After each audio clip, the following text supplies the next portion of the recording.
नमस्कार साथियों, प्रस्तुत है पुस्तक भारत नेहरू के बाद, लेखक रामचंद्र गुहा का भाग 3। अगर आपने अभी तक हमारे चैनल को सब्सक्राइब नहीं किया है तो कृपया इसे सब्सक्राइब कर लीजिए, लाइक कीजिए, शेयर कीजिए, कमेंट्स कीजिए। थैंक यू, धन्यवाद। इस चैनल पर प्रस्तुत सामग्री, विचार और राय उनके लेखकों के हैं और ज़रूरी नहीं कि वे हमारे विचारों और राय को प्रतिबिंबित करें। हमारा उद्देश्य किसी भी व्यक्ति, समुदाय अथवा संस्था के विरुद्ध मानहानिकारक खंड को बनाने अथवा किसी कानूनी अधिकार का उल्लंघन करना नहीं है।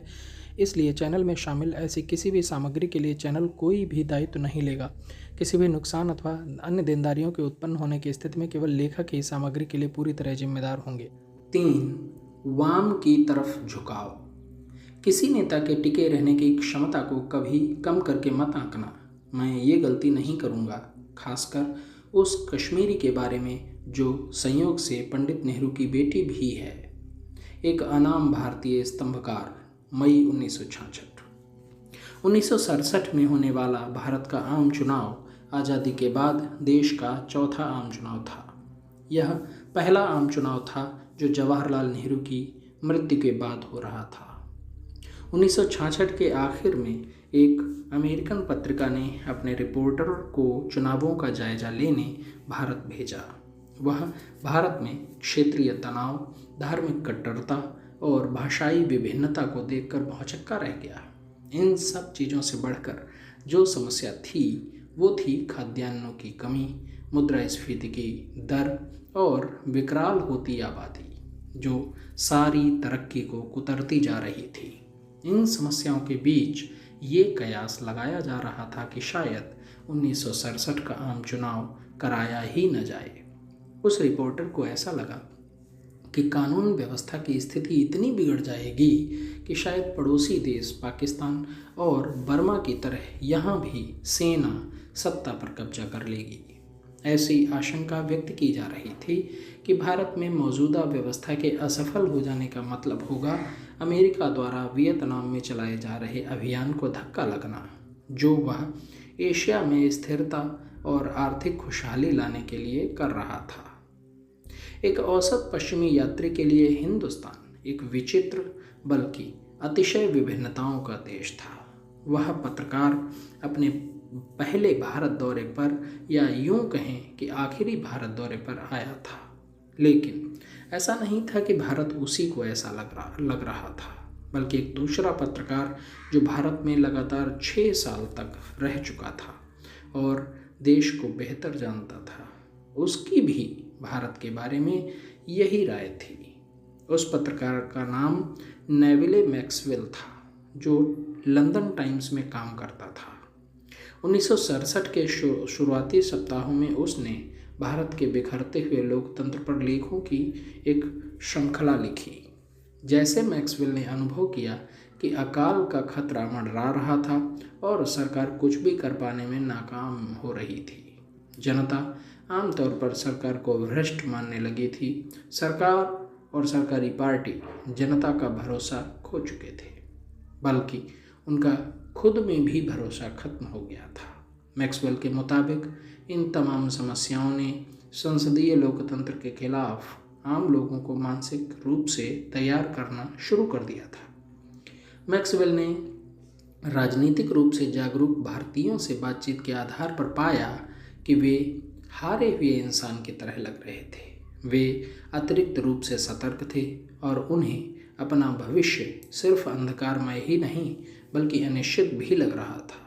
मैक्सवेल की निजी राय ये थी कि पूरे भारत के ऊपर खतरा मंडरा रहा था। उसके मुताबिक देश अंदर से खौल रहा था और प्रांतों ने पहले ही उपराष्ट्रों की तरह व्यवहार करना शुरू कर दिया था। उसका निष्कर्ष साफ था कि भले ही भारतीय अपने चौथे और संभवतः अंतिम चुनाव के लिए मतदान कर रहे हों, लेकिन लोकतंत्र के दायरे में भारत को विकसित करने का एक महान प्रयोग नाकामयाब हो चुका है। मैक्सवेल की राय में इतनी जल्दी लोकतंत्र के चरमराने से देश तत्काल दूसरा उपाय ढूंढेगा।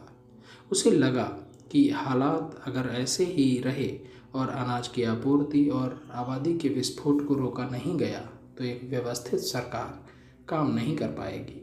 ऐसी सूरत में सेना ही वह एकमात्र संगठन होगी जो देश को बचा पाएगी। सेना का सत्ता में आ जाना तय लग रहा था, लेकिन कहीं न कहीं यह संदेह कायम था कि क्या वाकई ऐसा हो पाएगा। मैक्सवेल को लगा कि खाद्यान्नों की कमी और जनता में बढ़ते हुए असंतोष की वजह से हो सकता है कि राष्ट्रपति की ताकत बढ़ा दी जाए, जो देश में स्थिरता लाने के लिए केंद्र और राज्यों पर ज़्यादा नियंत्रण रख सके। राष्ट्रपति को सेना का समर्थन प्राप्त होगा, जो प्रशासन में ज़्यादा भूमिका अदा कर पाएगी। ऐसी सूरत में राष्ट्रपति सत्ता का वास्तविक केंद्र बन जाएगा, नहीं तो सैनिक अधिकारियों और राजनीतिज्ञों के किसी गुट का नाममात्र प्रधान होगा। 1967 के आम चुनावों के कुछ बेहतरीन जनांकीय शोध और अध्ययन उपलब्ध हैं, जो अलग अलग लोकसभा क्षेत्रों में उन विद्वानों ने किए हैं जिन्हें वहाँ की संस्कृति और सामाजिक संरचना का ज्ञान था। ये शोध बताते हैं कि ये चुनाव कोई जनता के ऊपर थोपा गया चुनाव नहीं था, न ही ये कोई अजनबी प्रयोग जैसा था। अब तक का चुनाव का पूरी तरह से भारतीयकरण हो चुका था और ये भारतीय जीवन का हिस्सा बन चुके थे। यह एक ऐसा उत्सव था जिसके अपने नियम कायदे थे और यह हर एक 5 साल बाद दोहराया जाता था। लोग जिस उत्साह और ऊर्जा से इन चुनावों में हिस्सा लेते थे, वो नेताओं की रैलियों और उनके भाषणों के दौरान साफ देखा जा सकता था। रंग बिरंगे पोस्टरों और आकर्षक नारों से पूरा माहौल रंगीन हो उठता था, जिसमें अपने नेता की तारीफ और विपक्षियों की आलोचना होती थी। लोकसभा और विधानसभा दोनों ही चुनावों में जबरदस्त घमासान होता था। कांग्रेस का विरोध करने वालों में कई वामपंथी मिजाज की पार्टियां थीं, तो कई दक्षिणपंथी भी। वामपंथियों में कम्युनिस्ट पार्टी और समाजवादी परिवार की पार्टियां थीं, तो दूसरी तरफ दक्षिणपंथियों में जनसंघ और स्वतंत्र पार्टियों जैसे राजनीतिक दल थे। कुछ राज्यों में कांग्रेस को क्षेत्रीय पार्टियों से चुनौती मिली, जैसे पंजाब में अकाली दल से और मद्रास में डीएमके से। सामाजिक आर्थिक बदलाव पर हुए शोध बताते हैं कि 20 सालों से चल रही आर्थिक विकास की प्रक्रिया ने राजनीतिक प्रतिस्पर्धा को जटिल बना दिया था। अक्सर चुनाव मैदान में उतरने वाले उम्मीदवार पहले ही किसी न किसी स्कूल, कॉलेज कोऑपरेटिव सोसाइटी या किसी अन्य संस्था को चला रहे होते थे और ये संस्थाएं उनकी प्रतिष्ठा में इजाफा करती थीं और मतदाताओं का समर्थन जुटाने में उनकी मदद करती थीं। 1967 का चुनाव पहला चुनाव था जिसकी थोड़ी सी याद मेरे जहन में ताज़ी है। हिमालय की घाटियों में बसे मेरे छोटे से शहर में मुझे उस समय का एक राजनीतिक नारा जो याद आ रहे हैं वो ये है, जनसंघ को वोट दो, बीड़ी पीना छोड़ दो, बीड़ी में तंबाकू है, कांग्रेस वाला डाकू है। ये नारे बड़े ही जोशो खरोश के साथ चुनाव प्रचार के दौरान गाए जाते थे। उस नारे का संदेश ये था कि कांग्रेस पार्टी चोरों से भरी पार्टी है और चुरुट में खतरनाक किस्म का पदार्थ तंबाकू है। दोनों का ही त्याग कर जनसंघ को अपनाकर जनता अपने आप को और सरकार को शुद्ध रूप कर लेगी। इस नारे में ऐसा संदेश था जिससे कई लोग अपना जुड़ाव महसूस करते थे। Indian institute of public opinion के ख्याति प्राप्त चुनाव सर्वेक्षणकर्ता EPW डॉ कोस्टा ने 13 प्रांतों में चुनाव से ठीक पहले हुए अपने सर्वेक्षण में पाया कि कांग्रेस आम लोगों में अपना बड़ा समर्थन खो चुकी थी। वह एक विजेता के रूप में नहीं बल्कि एक हारी हुई पार्टी के तौर पर चुनाव लड़ रही थी। सर्वेक्षण ने दावा किया कि कांग्रेस केंद्र में अपनी सत्ता बचा सकती है, लेकिन उसके मत प्रतिशत में 2 से 3% की गिरावट होगी और पार्टी को लोकसभा में करीब 50 सीटों का नुकसान उठाना पड़ेगा। सर्वे ने आगे दावा किया कि इससे भी बुरी गति पार्टी की राज्यों में होगी। डॉक्टर कोस्टा डाकोस्टा के मुताबिक केरल, मध्य प्रदेश, राजस्थान, पश्चिम बंगाल, बिहार, उत्तर प्रदेश, पंजाब और शायद उड़ीसा में भी गैर कांग्रेसी सरकारें बन सकती हैं। सवाल ये था कि कांग्रेस का समर्थन क्यों कम हो रहा था। सर्वेक्षण ने दावा किया कि एक समय कांग्रेस के वफादार रहे अल्पसंख्यक समुदाय के लोग कांग्रेस से नाखुश थे और युवाओं की एक बड़ी तादाद और कम पढ़े लिखे लोग भी कांग्रेस से मोहभंग महसूस कर रहे थे। दूसरी तरफ विपक्ष पहले से ज़्यादा संगठित था। अधिकांश राज्यों में गैर कांग्रेस पार्टियों ने चुनाव में सीटों का तालमेल कर लिया था, जिसका मतलब था कि पहले की तरह कांग्रेस को विपक्षी मतों के चौतरफा अथवा दोतरफा बंटवारे का फायदा नहीं मिलने वाला था। डाकोस्टा के चुनाव विश्लेषण के मुताबिक भारत का चौथा आम चुनाव आधुनिक भारत के इतिहास में दूसरी अहिंसक क्रांति साबित होने वाला था। पहली क्रांति 1919 में महात्मा गांधी के द्वारा शुरू की गई थी, जिसकी परिणति 1947 में देश की आज़ादी में हुई। तब से केंद्र सरकार और कुछ समय तक केरल को छोड़कर सभी राज्यों की सत्ता पर कांग्रेस का ही कब्जा रहा था। अब इस चुनाव से यह संदेश जाना था कि देश की सत्ता पर कांग्रेस की चट्टानी पकड़ ढीली होने वाली है। डॉक्टर कोस्टा का निष्कर्ष यहाँ ध्यान देने योग्य है।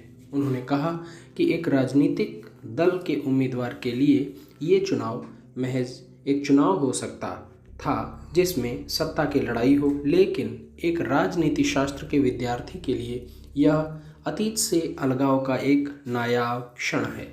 यह वैसा ही क्षण है जैसा करीब आधी शताब्दी पहले अर्थात 1919 में आया था। इसे आप निश्चित तौर पर विद्रोह की श्रेणी में नहीं रख सकते, लेकिन इसमें कोई दो मत नहीं कि इस चुनाव के नतीजे किसी क्रांति से कम नहीं होंगे। चुनाव नतीजों की भविष्यवाणियां अक्सर गलत और भ्रामक निकलती हैं। ऐसा पूरी दुनिया में होता है और भारत में शायद इसका रिकॉर्ड कुछ ज़्यादा ही खराब है। लेकिन चुनावों के नतीजे सामने आए तो डिकोस्टा पूरी तरह सच साबित हुए। उनके अनुमान पूरी तरह सही निकले। लोकसभा में कांग्रेस की सीटों की संख्या 361 से घटकर 283 रह गई, जबकि प्रांतों में इसे और भी बुरी हार का सामना करना पड़ा। पार्टी के गिरावट की स्थिति से बिल्कुल स्पष्ट था कि कांग्रेस को जिस सूबे में सबसे भारी पराजय का सामना करना पड़ा वो दक्षिणी राज्य मद्रास था।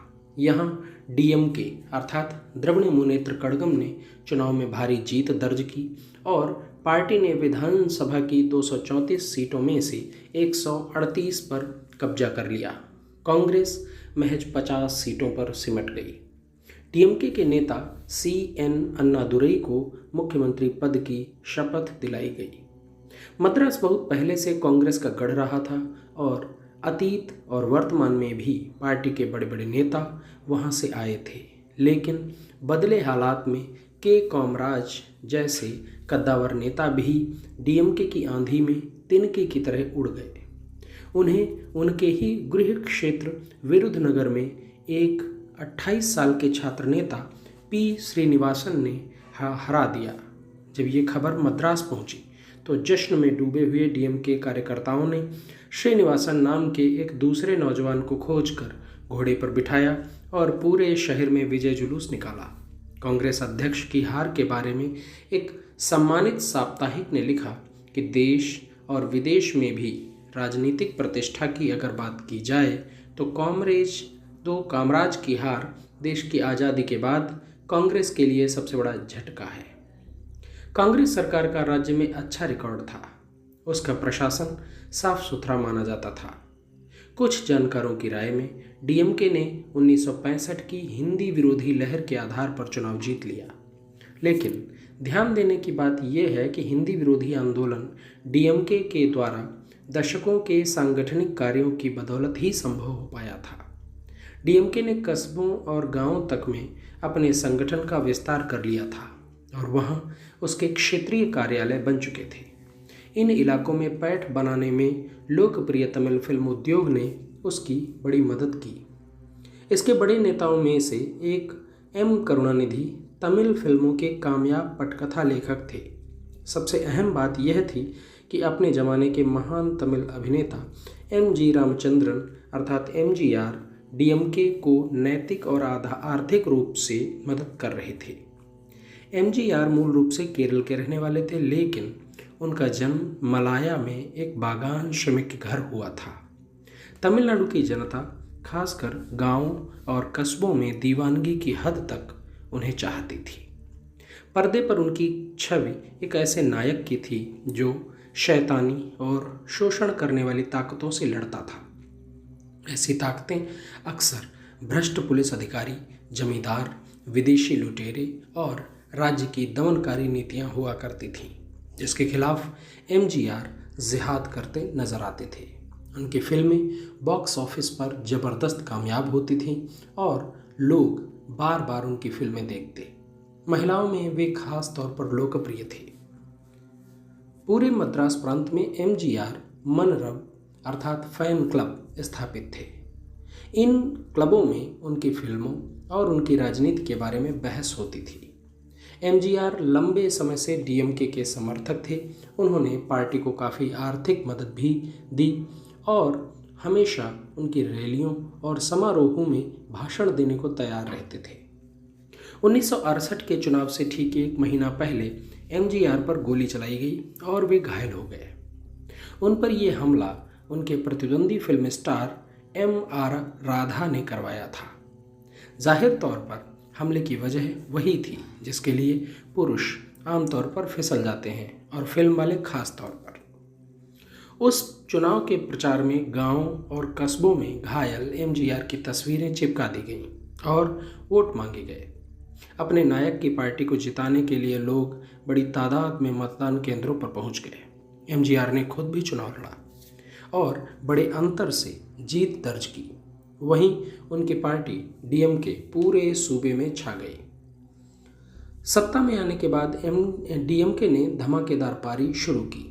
एक राजनीतिक टीकाकार की राय में इसने अपनी नीतियों को जोरदार ढंग से लागू करने की कोशिश की और लोक लुभावनी योजनाओं पर अमल करना शुरू किया। जहां कांग्रेस ने राज्य में बड़ी औद्योगिक परियोजनाओं को लाने का काम किया था, वहीं डीएमके ने ऐसी योजनाओं पर काम शुरू किया जो पार्टी को तत्काल फायदा दे सकें।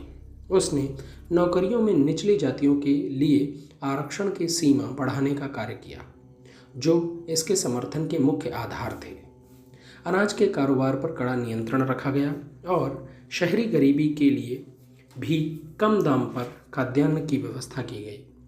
इस बीच क्षेत्रीय गौरव की भावना को उजागर करने के लिए तमिल संस्कृति और भाषा पर अंतर्राष्ट्रीय समारोह आयोजित किया गया, जिसमें 20 देशों के विद्वानों ने हिस्सा लिया। इस समारोह में मुख्यमंत्री ने उम्मीद जाहिर की कि एक दिन तमिल पूरे भारत के लिए संपर्क भाषा बन जाएगी। कांग्रेस केरल में भी हार गई। वहां वाम पार्टियों के गठबंधन ने इसे हरा दिया।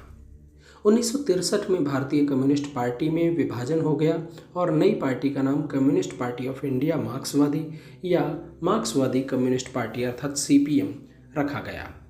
सीपीएम में ज़्यादा ऊर्जावान नेता थे, जिनमें ईएमएस नंबूदरीपाद जैसे नेता भी थे। केरल विधानसभा की 133 सीटों पर हुए चुनाव में सीपीएम के 52 विधायक जीत कर पहुंचे, सीपीआई के 19, जबकि कांग्रेस के महज 30 ही जीत पाए। वाम दलों के गठबंधन की सरकार बनी और ईएमएस नंबूदरीपाद को दूसरी बार मुख्यमंत्री पद की शपथ दिलाई गई। कांग्रेस केरल में पहले भी हारी थी, लेकिन इसे बड़ा धक्का तब लगा जब यह पश्चिम बंगाल में हार गई। यहाँ पार्टी 1947 के बाद कभी नहीं हारी थी। बंगाल में संयुक्त मोर्चा वाम मोर्चा गठबंधन चुनाव में विजयी रहा, जिसके घटक थे बांग्ला कांग्रेस। जैसा कि नाम से ही साफ है, ये मूल कांग्रेस से ही अलग हुई पार्टी थी। और सीपीएम 280 सदस्यों वाली विधानसभा में कांग्रेस को 127 सीटें मिली, जबकि सीपीएम और बांग्ला कांग्रेस को क्रमशः 43 और 34 सीटें मिली। दूसरी कई छोटी वाम पार्टियों की सहायता से यह गठबंधन किसी तरह बहुमत जुटाने में कामयाब रहा। बांग्ला कांग्रेस के नेता अजय मुखर्जी बंगाल के नए मुख्यमंत्री बनकर आए। इस सरकार में लंदन से पढ़कर आए शहरी छवि के ज्योति बसु को उप मुख्यमंत्री बनाया गया, जो काफ़ी समय से बंगाली वामपंथ का सभ्य चेहरा थे। बसु और उनके कुछ साथियों ने सोचा कि उनकी पार्टी सरकार में रहकर सरकार की नीतियों को प्रभावित कर सकती है, जबकि पार्टी के दूसरे नेता, खासकर पार्टी के मुख्य संगठनकर्ता प्रमोद दास गुप्ता का मानना था कि पार्टी को कभी भी सरकार में शामिल नहीं होना चाहिए था। भारत में कम्युनिस्ट आंदोलन के अंदरूनी सैद्धांतिक विवाद पर एक पूरी की पूरी किताब लिखी गई है, लेकिन हमें यहाँ सिर्फ यही जानना है कि 1963 में कम्युनिस्ट पार्टी के विभाजन की दो अहम वजहें क्या थीं। एक का संबंध देश से बाहर से था, जबकि दूसरे का संबंध पार्टी के भीतर ही था, लेकिन दोनों ही मामले एक दूसरे से जुड़े हुए थे। मूल पार्टी सीपीआई सोवियत संघ की कम्युनिस्ट पार्टी से पूरी तरह जुड़ी हुई थी। इसी वजह से इसने भारत में सशस्त्र क्रांति का विचार छोड़ दिया था, ताकि भारत और सोवियत संघ के बीच संबंध खराब न हो। जबकि अलग हुआ धड़ा सीपीएम सोवियत और चीनी कम्युनिस्ट पार्टी दोनों से ही बराबरी के भाईचारे का संबंध रखना चाहती थी। इसका मानना था कि भारतीय सत्तातंत्र बुर्जुआ जमींदार वर्ग द्वारा संचालित है। सीपीएम का यह भी मानना था कि संसदीय लोकतंत्र महज एक दिखावा है और इसका इस्तेमाल अपनी सुविधा के हिसाब से किया जाता है। सीपीएम के सरकार में शामिल होने को लेकर पार्टी में भारी बहस हुई। ज्योति बसु इसके समर्थन में थे, जबकि प्रमोद दास गुप्ता इसके विरोध में।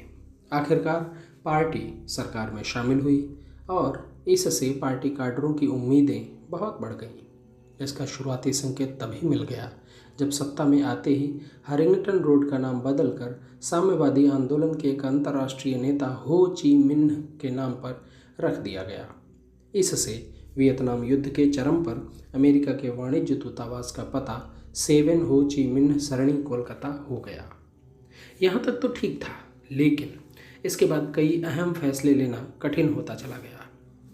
1967 के वसंत में दार्जिलिंग जिले के नक्सलबाड़ी गांव में एक भूमि विवाद शुरू हो गया। नक्सलबाड़ी भौगोलिक रूप से ऐसे स्थान पर था जहां पश्चिम में नेपाल की सीमा लगती थी तो पूर्व में पाकिस्तान की। तिब्बत, भूटान और सिक्किम भी वहां से बहुत दूर नहीं था। हिमालय के ढलान वाले इन इलाकों की अर्थव्यवस्था का मुख्य आधार चाय की खेती थी, जो मुख्यतः ब्रिटिश कंपनियों द्वारा की जाती थी। इस इलाके में जमीन की कमी और उसके विवाद का एक इतिहास रहा था। जहां बागान श्रमिक अपनी खुद की ज़मीन चाहते थे, वहीं स्थानीय बटाईदार सूदखोर जमींदारों से छुटकारा पाना चाहते थे। नक्सलवाड़ी इलाके में सीपीएम से ताल्लुक़ रखने वाली कृषक समिति ने गांव के गरीबों को संगठित किया। इसके नेता कानू सान्याल थे, जो मध्यवर्गीय परिवार से आने वाले एक क्रांतिकारी थे। कानू ने ग्रामीण इलाकों में काम करके अपने समर्थकों का एक बड़ा वर्ग तैयार किया था। मार्च 1967 के अंत से समिति ने रैयतों की जमीन खाली करवाने वाले और अन्न की जमाखोरी करने वाले जमींदारों के खिलाफ विरोध प्रदर्शनों की एक श्रृंखला शुरू कर दी। यह आंदोलन ज़्यादा हिंसक होता गया। कई बार इसकी पुलिस से भी झड़प हुई, जो हिंसा पर उतारू थी। इन हिंसक घटनाओं में एक सिपाही की मौत हो गई और पुलिस ने भीड़ पर गोली चला दी। अब किसान नेताओं ने हथियार उठाने का फैसला कर लिया और जमींदारों के सिर कलम किए जाने लगे। उत्तर बंगाल में इस विरोध की जड़ें भूमि के असमान वितरण में छुपी थीं। अगर सीपीएम सत्ता में नहीं आई होती तो यह विरोध नहीं हो पाता। कुछ कार्यकर्ता और किसान ऐसा सोचने लगे थे कि जब उनकी पार्टी सत्ता में आ गई है तो ये उनके लिए माकूल वक्त है कि वे सामंती व्यवस्था से अपने हिसाब से निपटें। लेकिन उन्हें ताज्जुब तब हुआ जब पार्टी ने कानून व्यवस्था का पक्ष ले लिया। 1967 की गर्मियों के अंत तक नक्सलबाड़ी में करीब 1500 पुलिस के जवान तैनात कर दिए गए। कानू सान्याल और उनके सहयोगियों को जेल में डाल दिया गया, जबकि दूसरे आंदोलनकारी जंगल में छुप गए। अचानक नक्सलवाड़ी भारतीय क्रांतिकारियों के लिए एक मिसाल बन गया। उस गांव के नाम पर इलाके को नक्सलवाड़ी कहा जाने लगा और उसके बाद देश में कहीं भी जिस किसी ने शोषितों और वंचितों के हक में भारतीय राज्य से संघर्ष किया उसे नक्सलाइट के नाम से जाना जाने लगा। क्रांतिकारी के बदले नक्सलाइट एक ऐसा शब्द था जो एक वर्ग के लिए लगाव और जुनून पैदा करता था तो दूसरे वर्ग के लिए घृणा और उपहास। चीन की कम्युनिस्ट पार्टी ने नक्सलाइट आंदोलन के प्रति समर्थन जाहिर किया।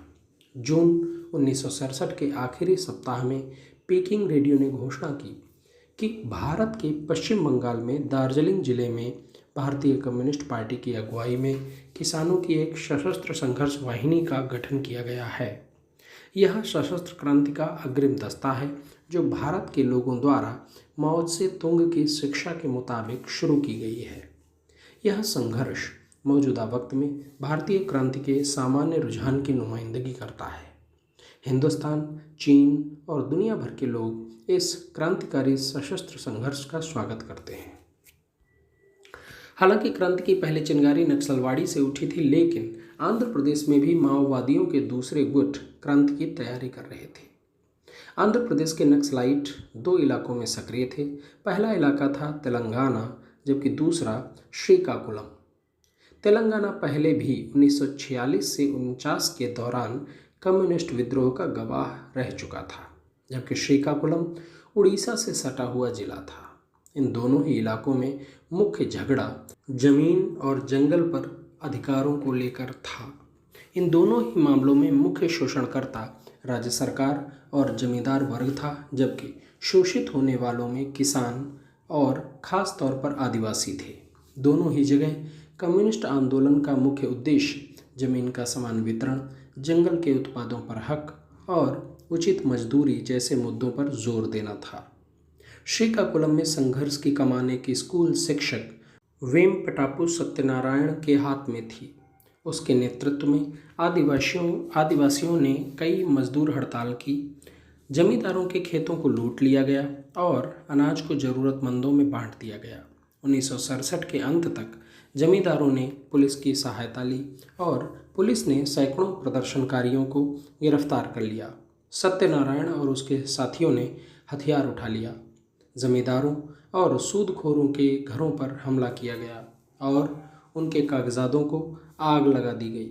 इसके जवाब में राज्य सरकार ने और भी पुलिस के जवान भेजे। 1969 की शुरुआत तक जिले में विशेष हथियारबंद पुलिस के कम से कम 9 प्लाटून तैनात कर दिए गए। तेलंगाना में संघर्ष का नेतृत्व तरीमाला नागी रेड्डी के हाथ में था। वह कम्युनिस्ट आंदोलन का पुराना और वरिष्ठ नेता था।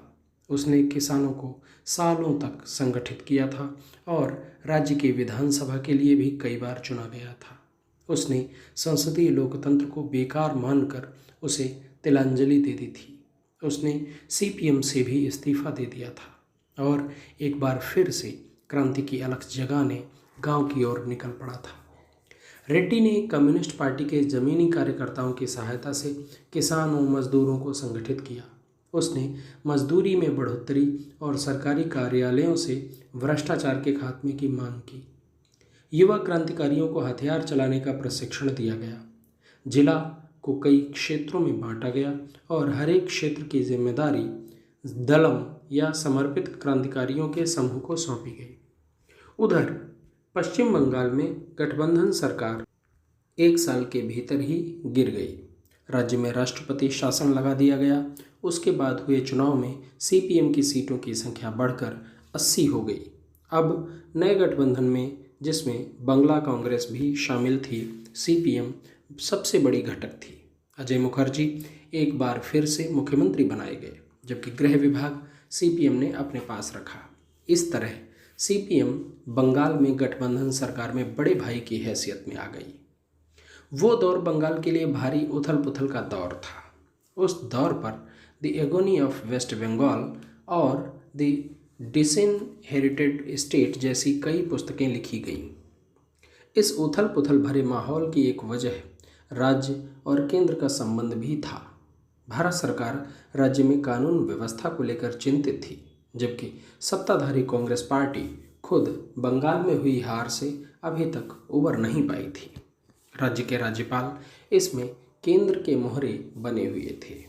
वे केंद्र और कांग्रेस की तरफ से स्थानीय राजनीतिज्ञों के साथ निरंतर संवाद में थे। राज्य विधानसभा में अक्सर हंगामा और शोर शराबा होता था। एक बार तो खुद राज्यपाल को ही विधानसभा में औपचारिक भाषण देने से जबरदस्ती रोक दिया गया।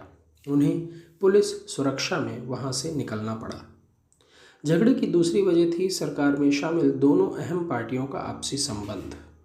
जहां अजय मुखर्जी और उनकी बंगला कांग्रेस सरकार की मशीनरी को सुचारू रूप से चलाना चाहते थे, वहीं सीपीएम धरना प्रदर्शन और हिंसा से दबाव डालकर काम निकालना चाह रही थी। कलकत्ता और इसके आसपास के कारखानों में मजदूर अक्सर घेराव करने लगे। वे कारखानों में मैनेजरों को घेर कर और धमका कर अपना वेतन बढ़ाना चाहते थे। वो जमाना बीत चुका था जब प्रबंधन पुलिस को बुला लेता था, लेकिन अब ऐसा नियम बना दिया गया कि इस तरह के मामले पहले श्रम मंत्री जो कि सीपीएम का नुमाइंदा होता था के पास विचार के लिए जाएंगे।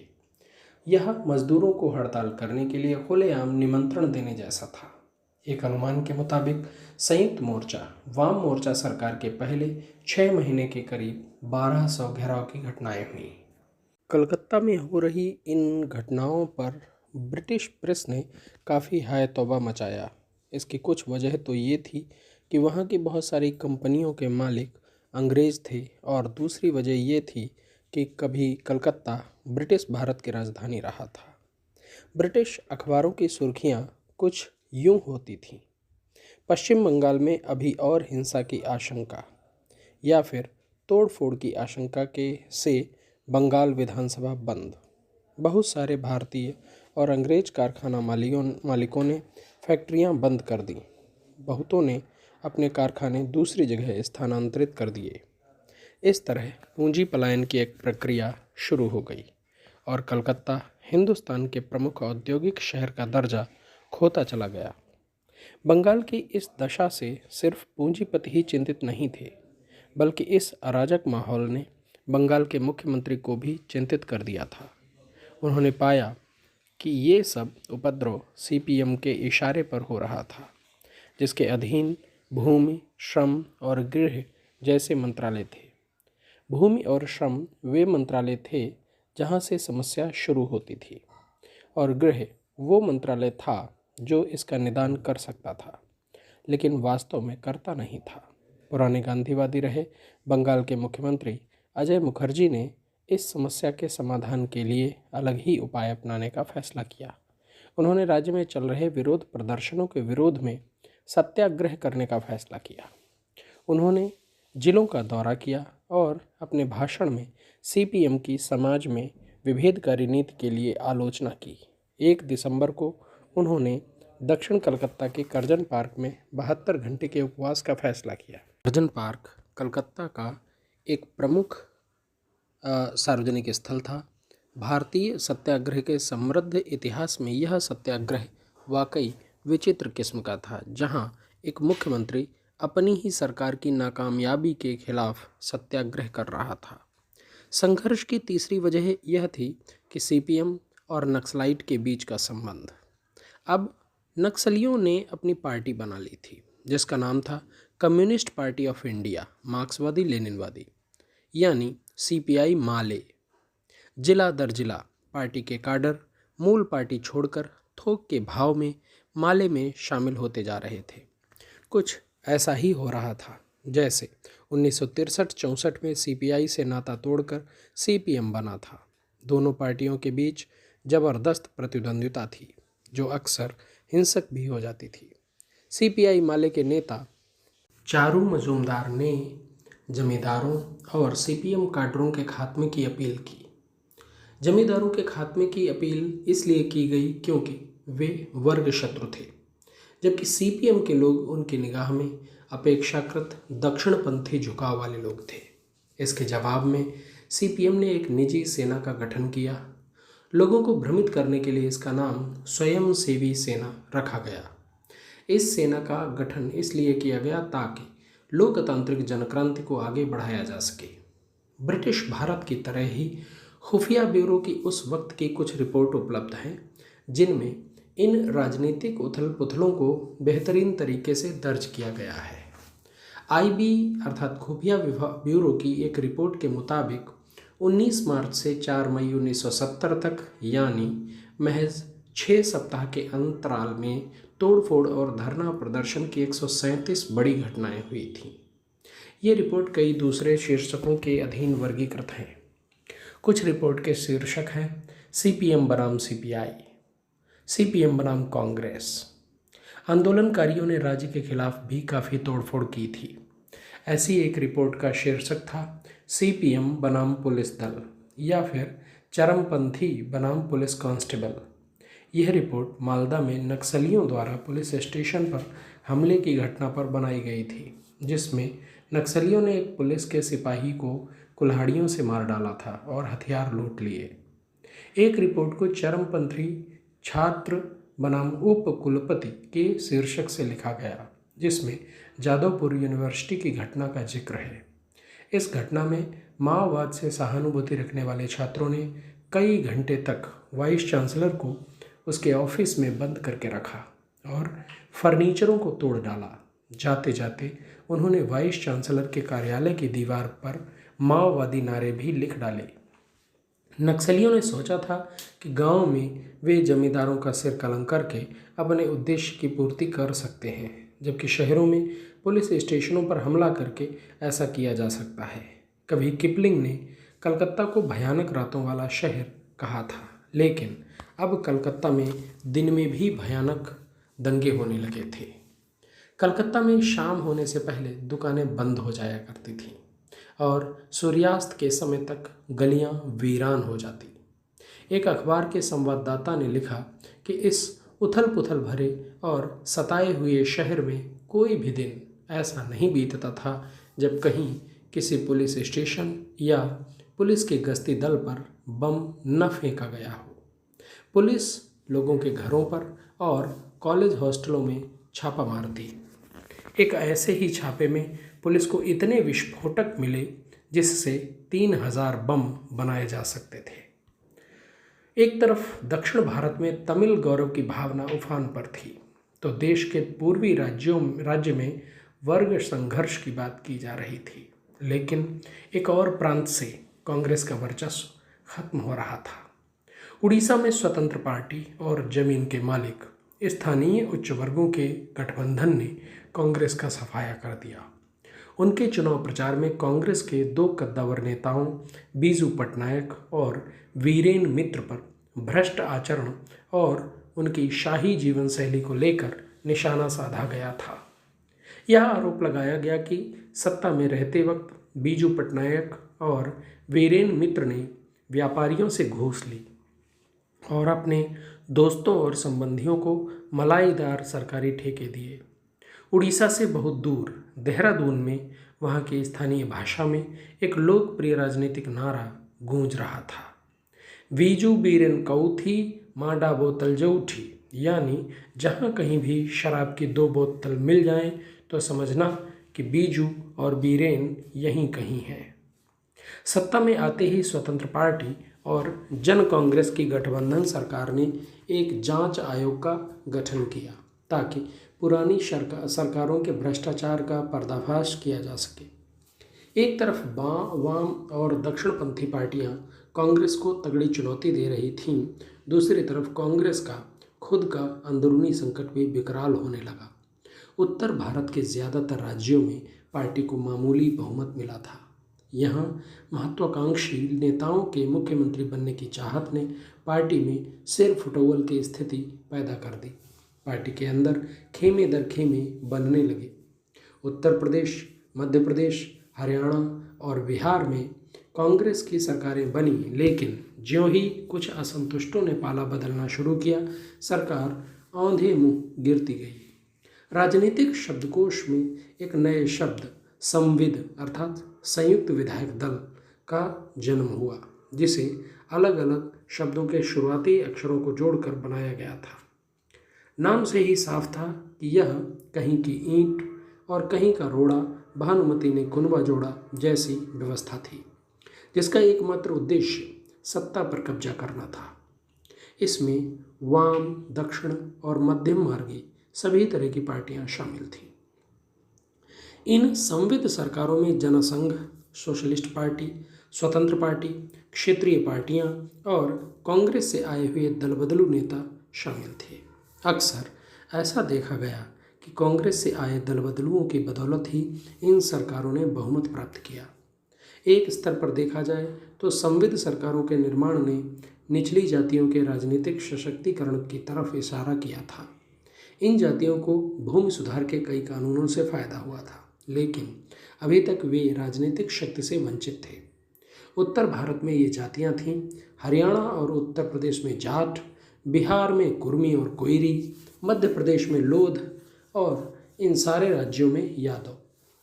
दक्षिण भारत में जो जातियां सत्ता के लिए अपना दावा पेश कर रही थीं, उनमें महाराष्ट्र के मराठे, मैसूर के वो कलिंगा, मद्रास के वेलाल और आंध्र प्रदेश में रेड्डी जैसी जातियां थीं। हिंदू समाज के सामाजिक पदानुक्रम में ये जातियां ब्राह्मणों से नीचे और अछूतों से ऊपर यानी बीच की मानी जाती थीं। कई इलाकों में ये दबंग जातियों के तौर पर गिनी जाती थीं, जो संख्या बल में काफ़ी महत्वपूर्ण थीं और संगठित भी। एक ही मामले में वे पीछे थीं कि उनके पास राजनीतिक सत्ता नहीं थी। तमिलनाडु की डीएमके और उत्तर भारत में सोशलिस्ट पार्टी को मुख्य तौर पर इन्हीं जातियों का समर्थन प्राप्त था। सोशलिस्ट पार्टी ने उत्तर भारत में अपना मत प्रतिशत काफ़ी बढ़ा लिया था। महत्वपूर्ण बात यह थी कि कांग्रेस के कई बागी नेता इन्हीं जातियों से ताल्लुक़ रखते थे। दूसरे स्तर पर देखें तो संविध सरकारें निजी महत्वाकांक्षा को पूरा करने का नतीजा थीं। उदाहरण के लिए मध्य प्रदेश की बात अगर की जाए तो समस्या तब शुरू हुई जब चुनाव से ठीक पहले ग्वालियर की राजमाता विजयराजे सिंधिया ने कांग्रेस छोड़ दी। इसकी वजह ये थी कि टिकट वितरण में उनसे कोई राय नहीं ली गई।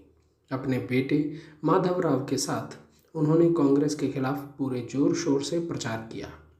एक खुफिया रिपोर्ट ने दावा किया कि राजमाता ने उस चुनाव में 30 लाख रुपए खर्च किए।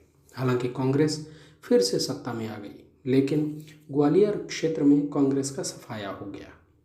खुफिया रिपोर्ट ने फिर दावा किया कि अब राजमाता चुनाव प्रचार से भी ज़्यादा पैसे खर्च करने को तैयार थी, ताकि कांग्रेस के कुछ समर्पित नेताओं को तोड़ा जा सके और नई सरकार को गिराया जा सके। मध्य प्रदेश के मुख्यमंत्री डीपी मिश्र अर्थात द्वारिका प्रसाद मिश्र एक घाघ राजनेता माने जाते थे।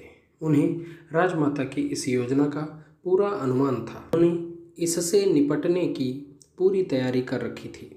वे खुद भी दूसरी पार्टियों के दलबदलुओं के संपर्क में थे। उन्होंने कांग्रेस अध्यक्ष को पत्र भी लिखा था कि दूसरी पार्टी के दलबदलुओं के लिए उन्हें कांग्रेस का दरवाज़ा खोलकर रखना पड़ रहा है।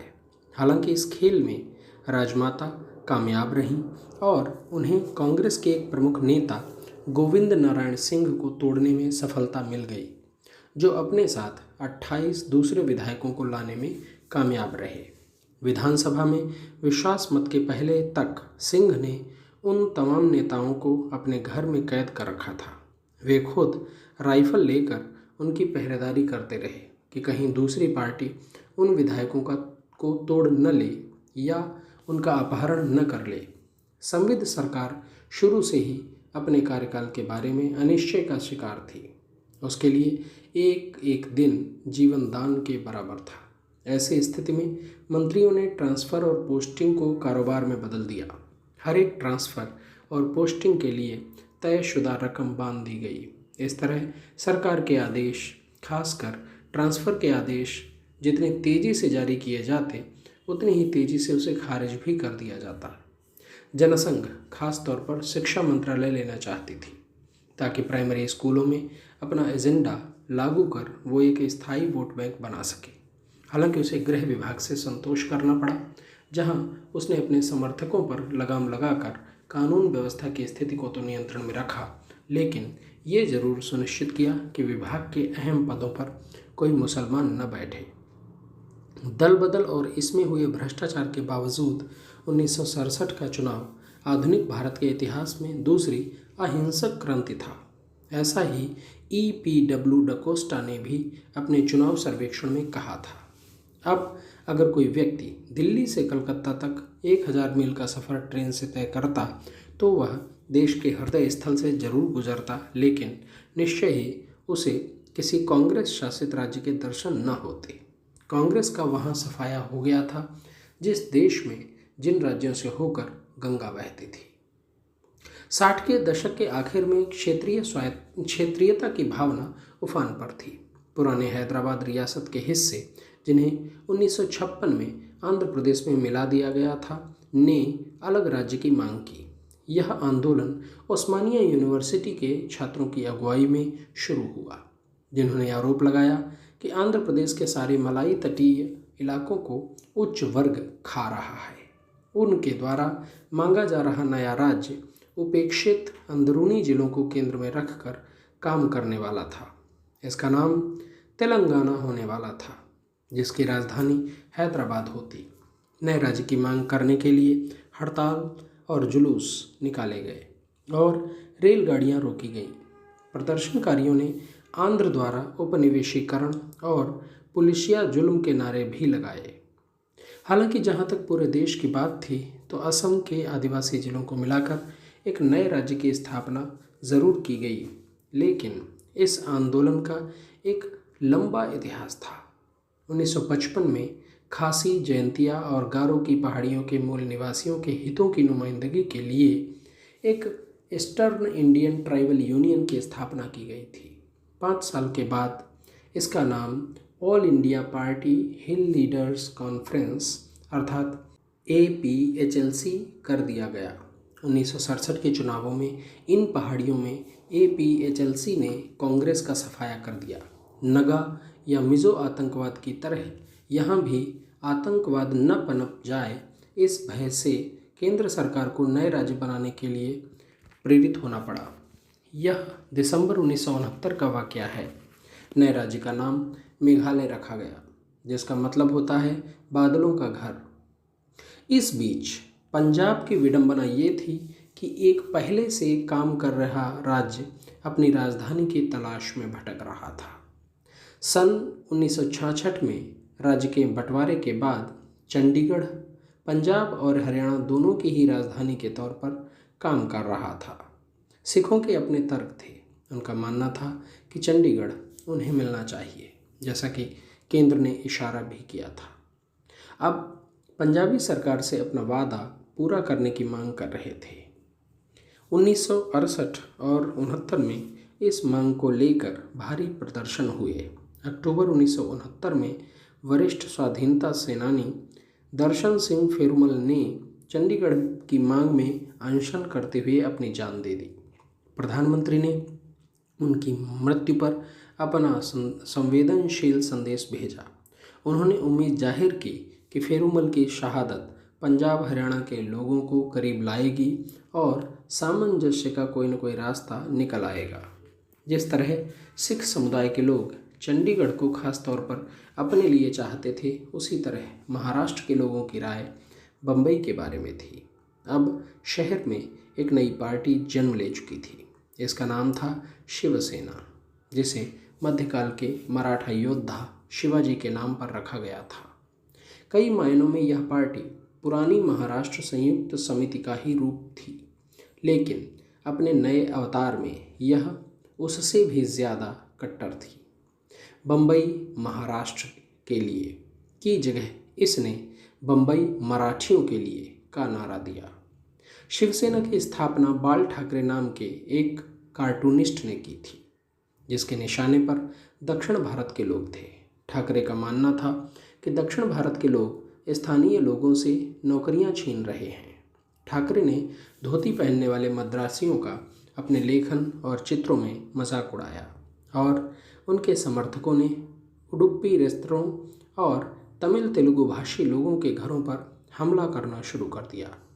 शिवसेना के निशाने पर कम्युनिस्ट भी थे, जिनका शहर की सूती मिलों के ट्रेड यूनियनों पर कब्जा था।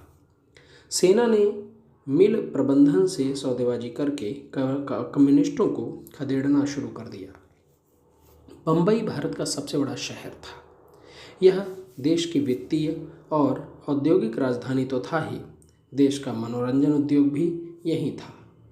ताज्जुब की बात यह थी कि हिंदुस्तान के इस सबसे ज़्यादा वैश्विक चरित्र वाले शहर में स्थानीयता का मुद्दा कामयाब हो रहा था, और इसे कामयाब बनाने वाला तबका था शहरी बेरोजगारों का, जिसने 1968 के निगम चुनाव में सेना को 42 सीटों पर विजयी बना दिया था।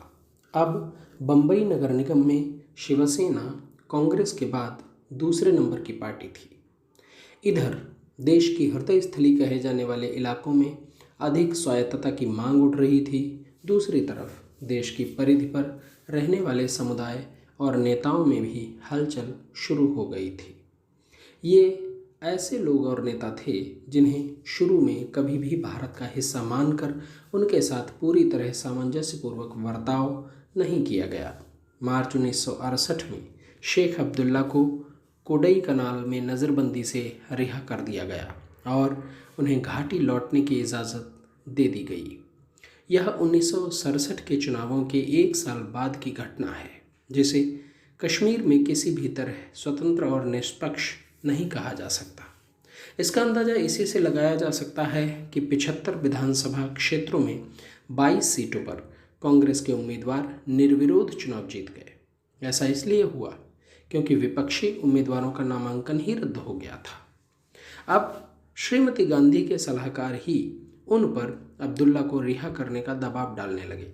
उन्हें ऐसी सूचना मिल रही थी कि शेख धीरे धीरे इस विचार के हिमायती होते जा रहे हैं कि भारत में कश्मीर का विलय अंतिम और अपरिवर्तनीय है। 1964 की ही तरह शेर कश्मीर एक नायक की तरह कश्मीर लौटे। उन्होंने घाटी में एक खुली जीप में यात्रा की। लोगों में उनको देखने और फूल माला पहनाने की होड़ लग गई। एक अनुमान के मुताबिक अपने नेता की एक झलक पाने को घाटी में करीब 5 लाख लोग सड़कों के किनारे खड़े थे। शेख ने अपने चिर परिचित अंदाज में कई अर्थों वाले बयान जारी किए। कभी उन्होंने कहा कि वे कश्मीर के बारे में भारत सरकार के साथ सारी संभावनाओं पर बात करेंगे, तो कभी उन्होंने कहा कि वे कश्मीरियों के स्वशासन के अधिकार से कोई समझौता नहीं करेंगे। एक ब्रिटिश अखबार से बातचीत में उन्होंने कश्मीर समस्या के समाधान के 3 तरफा विभाजन का फार्मूला पेश किया। उन्होंने कहा कि जम्मू भारत के पास रहे और आज़ाद कश्मीर पाकिस्तान के पास रहे। कश्मीर घाटी, जिस पर सबसे ज़्यादा विवाद था, उसके बारे में उन्होंने कहा कि वो 5 साल तक संयुक्त राष्ट्र के अधीन रहे और उसके बाद वहाँ जनमत संग्रह कराया जाए। भारत में मिलना चाहता है या पाकिस्तान में, या फिर आज़ाद रहना चाहता है। शेख की राजनीति परस्पर विरोधी विचारों से भी सामंजस्य करके चलने की थी, लेकिन धर्मनिरपेक्षता के सवाल पर उनका रुख साफ था। जब एक बार छात्रों के बीच का आपसी झगड़ा हिंदू मुस्लिम रंग लेने लगा तो वे श्रीनगर की गलियों में गए और लोगों से शांति की अपील की। उन्हें अपने सहयोगियों को शपथ लेने को कहा कि वे घाटी में अल्पसंख्यकों की जानो माल और इज्जत बचाने के लिए अपना खून तक बहाने को तैयार रहेंगे। इस बीच नागालैंड के विद्रोही नई योजना बना रहे थे। फिजो लंदन में रह रहे थे, जबकि आंदोलन की कमान नई पीढ़ी के नेताओं के हाथों में थी। इजहाक सू और टी मोइबा ऐसे ही युवा नेता थे। इन्हें कट्टरपंथी माना जाता था। जहां एक तरफ फिजो ईसाइयत के खिलाफ होने की वजह से कम्युनिस्ट चीन से मदद लेने के हिमायती नहीं थे, वहीं नए नेताओं को इसमें कोई आपत्ति नहीं थी। ऐसी सूचनाएं आ रही थीं। करीब 1000 नौजवान वर्मा के रास्ते चीन के यूनान प्रांत में भेजे गए, जहां उन्हें चीनी मशीन गन, मोर्टार और रॉकेट लॉन्चर चलाने का प्रशिक्षण दिया गया। इधर नागालैंड में भारतीय सेना और विद्रोहियों के बीच भारी झड़पें हुईं। नागालैंड की आज़ादी के समर्थक ऑब्जर्वर के डेविड एस्टर ने नगाओं का चीन के साथ तालमेल का खुलकर समर्थन किया। एस्टर ने भविष्यवाणी की कि नागालैंड आयरलैंड की राह पर जा रहा है, जहां एक उपनिवेशवादी सरकार को बड़ी अनिच्छापूर्वक द्वीप के दक्षिणी हिस्से को आज़ादी देनी पड़ी। चूँकि नगा समुदाय के लोग भी आयरलैंड वालों की तरह ही हठीले थे, इसलिए एस्टर ने सोचा कि अब वे अपने चीनी समर्थन का बेहतर उपयोग कर सकते हैं और अपना स्वतंत्र वजूद हासिल कर सकते हैं।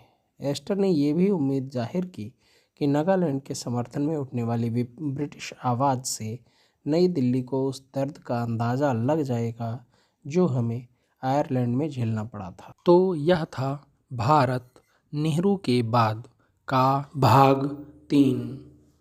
आशा करता हूँ कि आपको हमारी यह ऑडियो बुक पसंद आ रही होगी।